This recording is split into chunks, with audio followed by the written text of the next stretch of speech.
Hi students, in this class we are going to see second law of thermodynamics. It is very important if you go for higher studies, but in this state as for the 11th and 12th is concerned, so second law is not so much introduced, but if you go for mechanical engineering or any other part, so second law of thermodynamics is very important. So according to second law of thermodynamics, see, first of all we should discuss about different forms of energy. So forms of energy: kinetic energy, potential energy, like electrical energy, and different wind energy. Different energies are there, and the last thing comes heat energy. So there are different grades of energies, highest grade and lowest. Work is also there.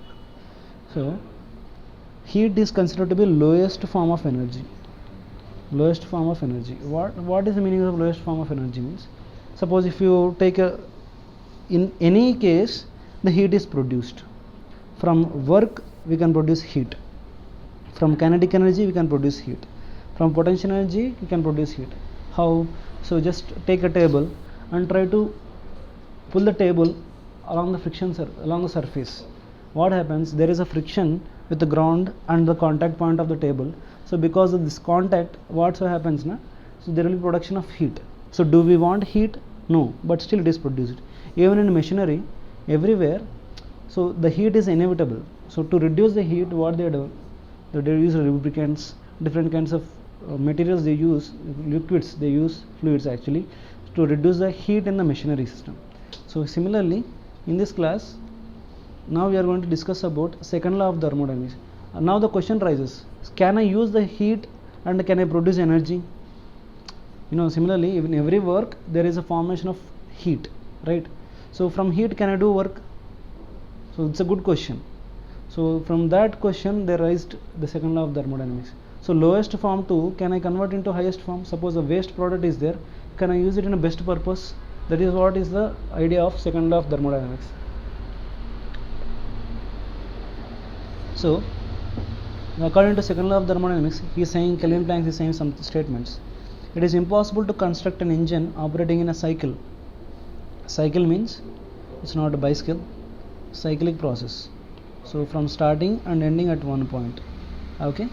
So it is impossible to construct an engine operating at a cycle which will produce no effects other than extracting heat.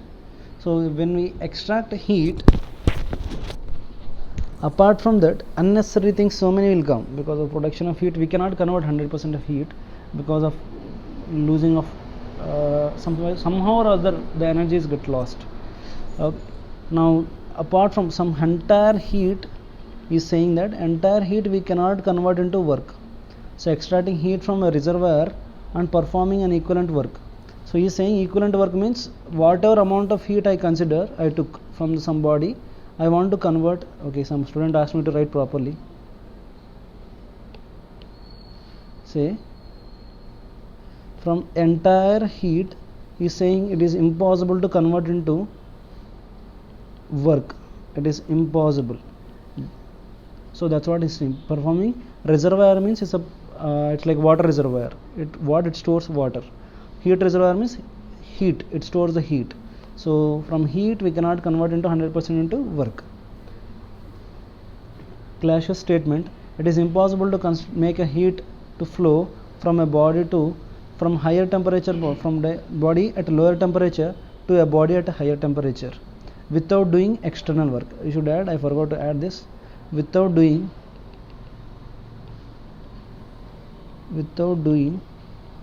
external work on the body. Without doing any external work, it is impossible to construct engine. Okay, so some terminologies we use basically from lower temperature, say lower temperature to high temperature. Oh Krishna. So two temperatures are there, low temperature and high temperature. Generally, in which direction the heat flows? Heat obviously flows from high temperature to lower temperature. But he is saying that, so can I transfer heat from lower temperature to higher temperature? It is impossible. if and only if there is no external work. If I don't perform any external work on the lower temperature body, I cannot transfer heat from lower temperature to higher temperature. If I can perform some work on it, yes, it is possible to transfer heat from low temperature to high temperature. So now we are going to see some terminologies in our discussion. Source is like high temperature body. High temperature body gives out heat, it produces heat energy. So even after giving heat energy, even after giving heat also, the temperature of this source doesn't reduce. Low temperature sink is nothing but low temperature body, it receives heat. So even after receiving heat, the temperature doesn't change. These are like ideal things, but in general it's not possible, but for studying we'll just say source sink ideally. Okay, let's see some important relations in Carnot engine. So there is something called Carnot cycle. So before that, okay, let's see what is a Carnot engine. According to Carnot engine, so it undergoes 4 types of process. So he is going to construct an ideal machine so that can produce maximum amount of work from heat. So he has some series of steps, cyclic process. There are 4 steps actually. 4 steps. First one is isothermal expansion. Next, adiabatic expansion. Next, isothermal compression. Next is adiabatic compression. So adiabatic compression. So this one is important for IP exam. I think you might have studied derivation also, but I am not going to derive how the efficiency has come. It takes so much time. So thermal expansion, but only one formula that is important, isothermal compression. The graph I am going to explain. So there are 4 processes. First one is isothermal. So isothermal curve. So this is isothermal curve. Say this is pressure and this is volume. So if you remember, pressure versus volume, isothermal curve is like this. So say P1, and here would be a V1 value, and it reaches P2, and here would be V2, but same temperature. If I consider temperature T1, same temperature is maintained till here. Next, what happens? Adiabatic expansion. Adiabatic expansion is like this. So it is expanded further to V4, but the temperature is different, T2. Okay, and here P2 also we have, and the last here is P3. Next is from here to then isothermal compression. Now we are going to start compressing. So isothermal compression. So graph is coming in this way, and isothermal compression. So from here it reaches the point P4 and volume V4. Because I'm sorry, here I wrote V4 and here it is V3, and the same temperature is maintained along the line. Above is T1, here is different temperature along the curve, but in the downward curve the temperature is T2, and from here adiabatic compression. So compression is going back. So this is the curve. If you want, so the questions can be asked on this, like he will ask us to change P versus V is given. So T versus P he will ask, and he will ask pressure versus or volume versus temperature. So he can ask any of these graphs from this graph. From PV graph he can ask any of this. So try to solve this one and try to solve other graphs. Now efficiency formula for heat engine. So heat engine diagram, better to draw this first. But if you draw heat engine diagram, there is a source, it's a temperature T1. There is a heat engine, there is a sink at temperature T2. Source temperature is more. From source, heat is absorbed, say Q1 amount of heat is absorbed, and it is delivering how much amount, Q2 amount, to the sink, and it is heat engine is doing, engine has to do some work, engine has done some W work. So what is efficiency? Generally we calculate efficiency is equal to amount of work done by heat supplied.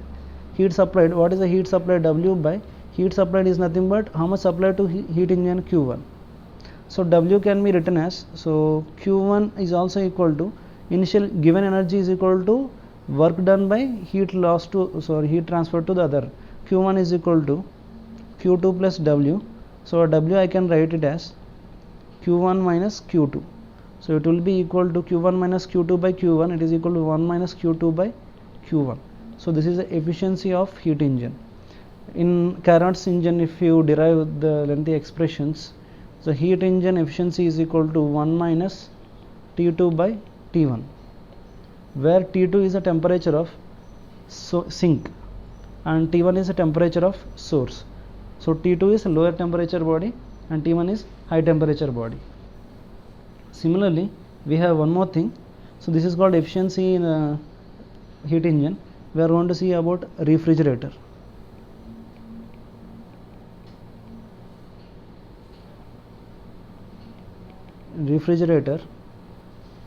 So in refrigerator, what's going to happen? There will be cold reservoir, cold temperature at T2, and this is hot temperature T1. There is a refrigerator. In the refrigerator, heat transfers from cold reservoir to a refrigerator, and so this is Q2 and this is Q1, and we have to transfer heat from low temperature to high temperature, which we need to do work on the system. If we are doing work on the system, so W, so the efficiency is equal to the coefficients of performance we said here. This is called coefficient of performance.